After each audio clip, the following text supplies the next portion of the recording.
सांसद गौरव गोगोई पाकिस्तान के एजेंट हैं। गौरव गोगोई की पत्नी पाकिस्तान के लिए काम करती है। पाकिस्तान से उनके लिए वेतन आता है।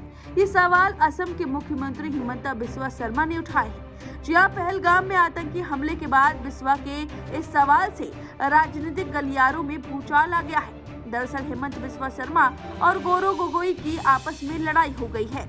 बिस्वा ने सोशल मीडिया हैंडल एक्स पर गौरव गोगोई का नाम लिए बगैर 3 सवाल पूछे। उन्होंने पूछा कि क्या आप लगातार 15 दिन तक पाकिस्तान में रहे? अगर हाँ, तो क्या आप कृपया अपनी यात्रा का उद्देश्य स्पष्ट कर सकते हैं? साथ ही बिस्वा ने सवाल किया कि क्या यह सच है कि सांसद की पत्नी भारत में रहकर काम करते हुए भी पाकिस्तान स्थित एक एनजीओ से वेतन प्राप्त करती है? यदि ऐसा है तो क्या हम पूछ सकते हैं कि पाकिस्तान स्थित एक संगठन भारत में की जाने वाली गतिविधियों के लिए वेतन क्यों दे रहा है? बिस्वा ने सांसद की पत्नी और 2 बच्चों की नागरिकता की स्थिति के बारे में भी सवाल पूछा। शर्मा ने पूछा कि क्या वे भारतीय नागरिक हैं या उनके पास किसी अन्य देश की नागरिकता है। इसके बाद कई और सवाल पूछे जाएंगे। हालांकि हिमंता बिस्वा के इन आरोपों पर गौरव गोगोई ने जवाब में बिस्वा से ही सवाल पूछ लिया।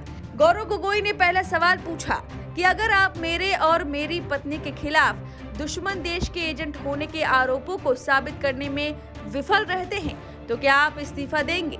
दूसरा सवाल गौरव गोगोई ने पूछा कि क्या आप अपने बच्चों और पत्नी पर सवाल उठाएंगे? उन्होंने ये भी सवाल किया कि क्या राज्य पुलिस उन लोगों को गिरफ्तार करेगी जो कोयला माफिया से जुड़े हैं, जो असम की पहाड़ियों को तबाह कर रहे हैं और करोड़ों रुपए का अघोषित धन कमा रहे हैं। गोगोई ने अपने पोस्ट में कहा कि एसआईटी रिपोर्ट के सौंपे जाने का इंतजार है।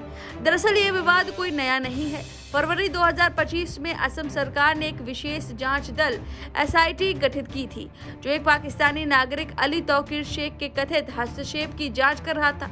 शेख का गोगोई की ब्रिटिश पत्नी एलिजाबेथ कॉल्डबर्न से संबंध होने का दावा किया गया था। शर्मा ने दावा किया कि एसआईटी ने इस मामले में महत्वपूर्ण सबूत जुटाए हैं, जिसमें यह खुलासा हुआ है कि पाकिस्तान से भारत में किसी व्यक्ति को वेतन दिया जा रहा था। गोगोई के जवाबी हमले में शर्मा पर निशाना साधते हुए उन्होंने कहा कि वह इन आरोपों को पिछले 3 महीनों से उठा रहे हैं, लेकिन अभी तक कोई ठोस सबूत पेश नहीं कर पाए। गोगोई ने कहा कि वह एसआईटी की रिपोर्ट का इंतजार कर रहे हैं। दूसरी ओर शर्मा ने गोगोई के जवाब में कहा कि उनके या उनके परिवार का पाकिस्तान से कोई संबंध नहीं है और जल्द ही पर्याप्त सामग्री सार्वजनिक की जाएगी जो गोगोई के पड़ोसी देश से कथित संबंधों को उजागर करेगी। उन्होंने 10 सितंबर 2025 तक इंतजार करने की बात कही है। अब इस नोक-झोंक पर आपकी क्या राय है? मैं कमेंट करके जरूर बताएं। वीके न्यूज, राष्ट्र के नाम।